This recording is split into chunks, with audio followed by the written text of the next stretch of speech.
Orthodoxy, Autocracy, and Nationalism. Russia, 1812 to 1856.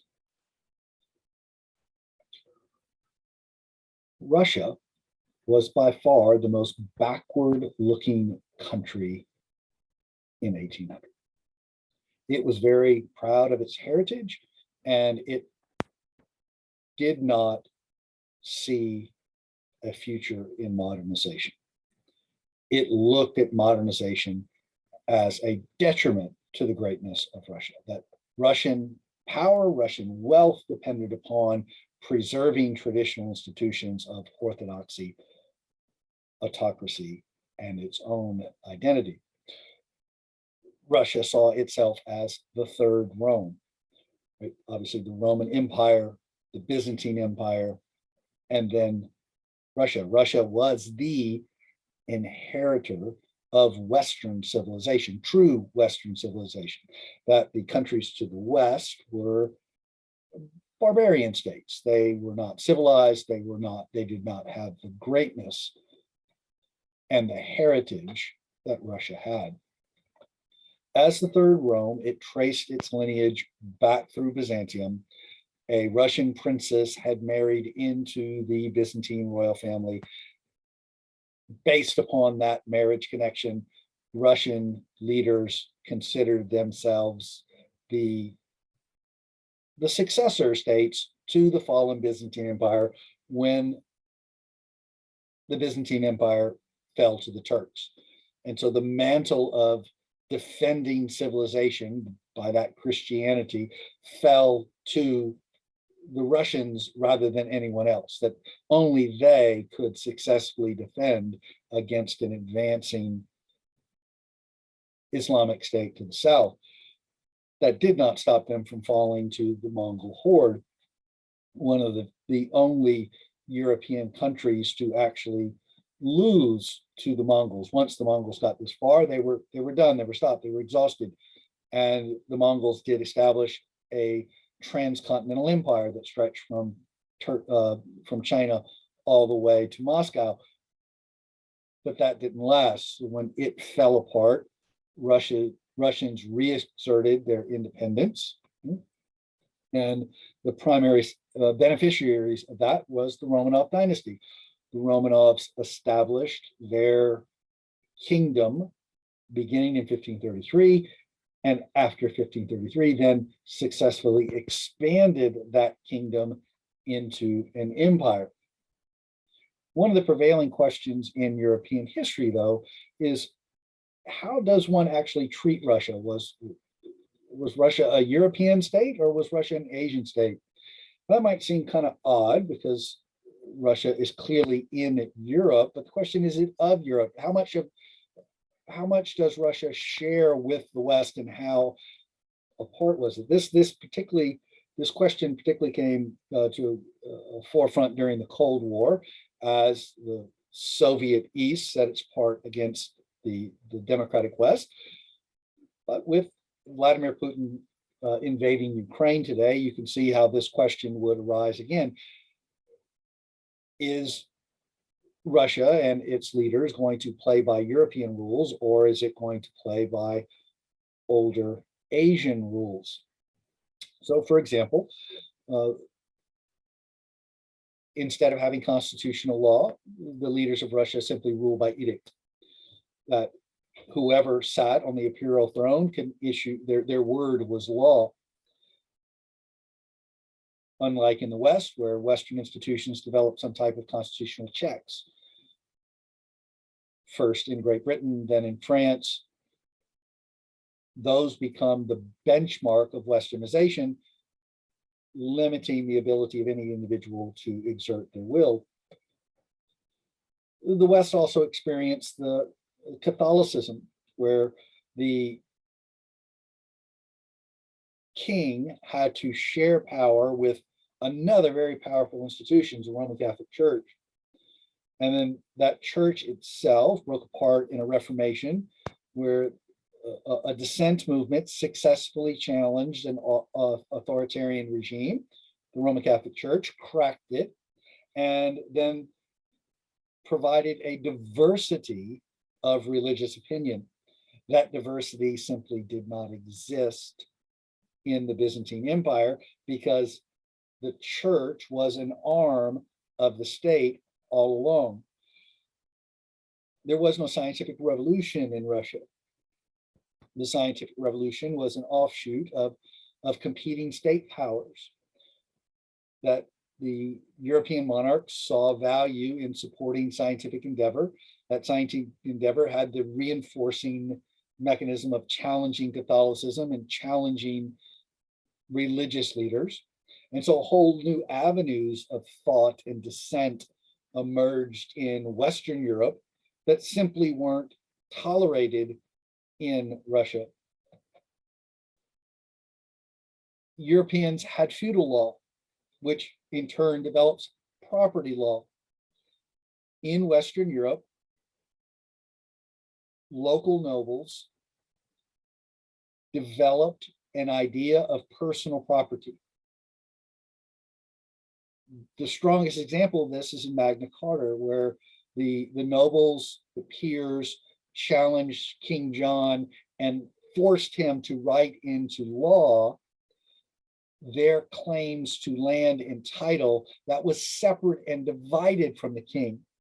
That the king had his estate, the king had his land, but he had to have a significant kingdom interest in order to seize that land. And that interest had to be then demonstrated in a court of law with a jury of their peers. Right? This is a hallmark of constitutionalism. Russia had none of that. Right? Russia was still operating under the old concept that the emperor was the law. So they had no sense of property law. They had no real court system, no real mechanism for presenting evidence. Individuals went before a court official, they pled their case, and that official then ruled based on whimsical principles. The West had developed by the 17th, 18th century a fully developed market economy, particularly for cloth and housewares. Obviously, luxury items like spices. Russia had no real market economy. Right? There were local markets. Right? People could bring in their own particular product and put them out and they could sell them, but this did not then translate into a system of market laws and market regulation that protected either the merchant or the artisan from abusive practices by local lords or even the king himself. All of this had developed in Western Europe, but did not develop in Russia. So once again, was Russia really a European society simply because it was in Europe, or did it operate more like an Asian community where there was a despot and a single person in charge, unrestricted, uninhibited by law or custom? We also have to keep into account that Russia was an empire, that the Rus were an ethnic group in Eastern Europe. The Romanov dynasty was a Russian family, but then the Russians then conquered and dominated their neighbors, right? They were a group of people who subjugated their neighbors, so that everyone in the Russian Empire was not Russian. There was a tremendous amount of diversity in this Russian Empire. Geographically, it stretched from the plains of Europe to the Ural Mountains, and then from the Ural Mountains over to East Asia. Some geographers will argue that the dividing line is really not Europe and Asia, it's called Eurasia, that it's a single continent, and that the continental divide really is the Ural Mountains, and the Russia is on the European side of the Ural Mountains. The rest of the empire is on the other side, and it's Asian. It's about 8.5 million square miles, about 1/22 of the entire globe. It's 1/6 of the globe's total landmass. So this is a huge place. The majority of the population is living or did live in Europe. Moving across to Asia, it was sparsely populated.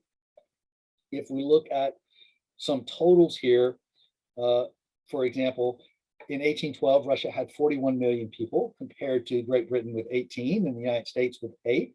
So it is clearly a huge region. Only 4% of them lived in towns, though.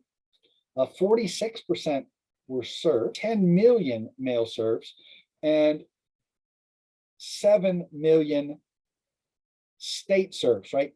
These 7 million human beings were tied to imperial lands and provided the support for the Romanov family.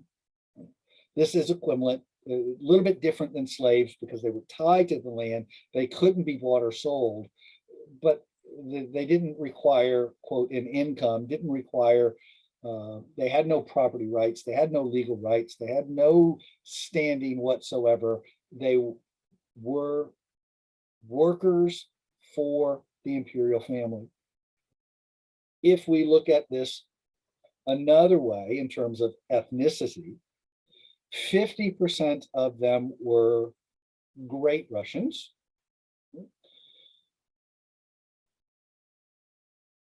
They have a tribal background, an ethnic background, but breaking that group of Slavs together, they're down here in this blue region. There is a significant portion of Ukrainians. There are north of the Ukraine or Belarusians or White Russians. These two groups are similar in Slavic outlook or in Slavic language, Slavic customs and religion, right? Greek Orthodox, but they are not Russians. All the way up to the north along the Baltic regions are groups of non-Slavic peoples, Germans, Jews, Finns. On the far western part of the empire are Poles. This region we call Russia masks over a tremendous amount of diversity within it. And in fact, it was the Romanov family that acted as an imperial force holding it all together. If we fast forward in the 20th century, one of the things that does change and does impact the world today was Stalin's process of Russification. This map shows in white the area that is, quote, Russia. The yellow areas are the former states within, former republics, former states within the Soviet Union. The red areas you see in those are places where Joseph Stalin moved Russians in during the 1930s and 40s. So, for example, you see that in the Crimea, Joseph Stalin replaced the local population with a Russian-dominated population. In eastern Ukraine, where there are rich minerals, coal mines, Joseph Stalin moved Russians in. His goal was to destroy national identity and replace it with a loyalty to the Soviet Union. That theoretical Marxist model really didn't work. And so what they retained was a Russian identity, despite the Soviet claims that nationalism was some type of bourgeois conspiracy. In fact, what Joseph Stalin then did is created some of the problems we have with the former Soviet states, is that it's inhabited by a large number of ethnic Russians who were moved into that region. And so today, Vladimir Putin is exploiting that, and it really does not mind recreating this Russian empire using Russian ethnic minorities as an excuse to conquer and subjugate its neighbors, not unlike the Czar. Um, so this was an empire held together by autocracy, orthodoxy, and nationalism.